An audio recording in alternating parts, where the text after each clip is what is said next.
In this video, we'll start defining functions in Python. Functions in Python, like other languages, allow us to abstract away details from subtasks into separate code sections. So by the end of this video, you should be able to create Python functions and recognize the implications from Python being passed by value.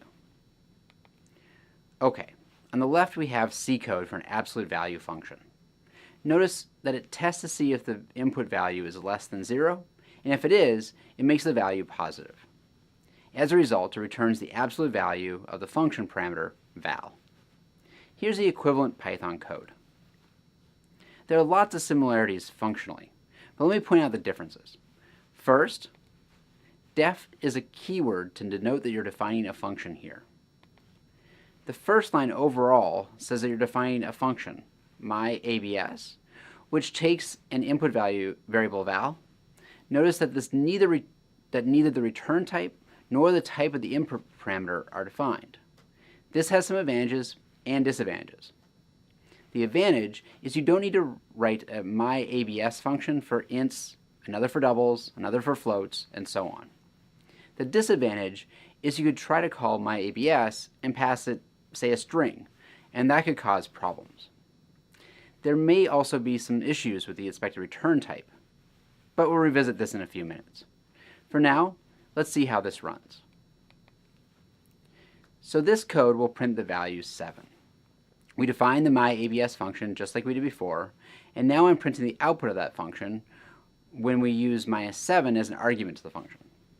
The absolute value of -7 is 7, so this works properly.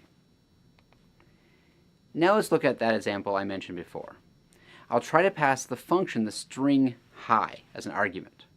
In a typed compiled language like C or Java, the compiler would have caught the type mismatch, and we wouldn't have been allowed to pass a string to a function expecting a numeric argument. But in Python, this problem doesn't come up until runtime, when Python can't find a way to compare a string to an int. And when I try to run this Python code, this is the output that we get. All right, let's do another example. Here I've changed our function to print the absolute value of the parameter instead of returning the absolute value. What do you think will happen when this runs? This is a bit tricky, so pause, take a moment to think about it, and come back. You may have predicted running the code would produce an error because we try to assign x to be the output from the function, and this new function doesn't return anything. But it turns out that if a function doesn't return anything, it effectively returns none in Python. Since we can assign a variable to none, this code still runs just fine, though you may have wanted x to have had a value, not none. All right, one more of these. What do we think this code will do?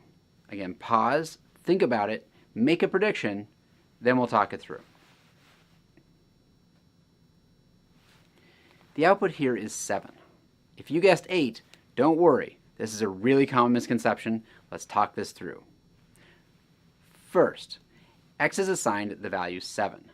This translates to a variable x being created, which points to an integer object with a value of 7. Next, we'll call the Python function increment value. Increment value is given x as an argument. So when we call inc val, a new variable val is created. Val is going to point to the same int object as x. This is what we mean by copying the reference, or copy by value. Val and x are not the same variable. Val is just a copy of the pointer, which means it points to the same thing as x. Now let's look at val being assigned to be val plus 1. This operation will cause val to be reassigned to point to a new pyint object with a value of 8. Notice x hasn't changed here at all. When the function inc val finishes, the temporary variable val, which was created just for the function, will go away. Now we're left with just x. So when we go to print x, we're going to get back the value 7, which is just what we would expect.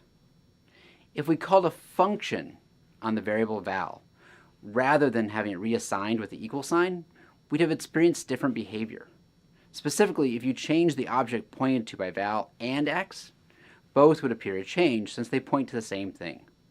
We'll do an example like this later. For now, let's do a couple more practice problems with functions. We'll get to that soon.